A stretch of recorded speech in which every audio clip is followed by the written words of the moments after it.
Who are the cigarettes for? Cigarette. Cigarettes. Them things on there? Who are they for? He also doesn't seem to understand. Who- This was Sorry? myself. They're for yourself? Yes, I was it. All them Sell, if not you- for myself, for sell. To sell? Yeah. You're going to sell them? Who to? Who will you sell them to? It's a surprising admission and against the law. You don't know? The man's situation gets worse when Kevin discovers he works for the airline. If it's a crew member, is Yeah. classed as a privileged person.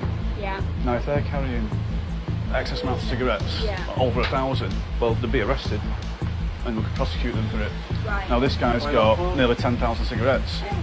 Comes to light now that the passenger is a member of staff. He works in Karachi, and as such, he's on a staff ticket. He's classed as a privileged person, which means he has to be arrested and prosecuted.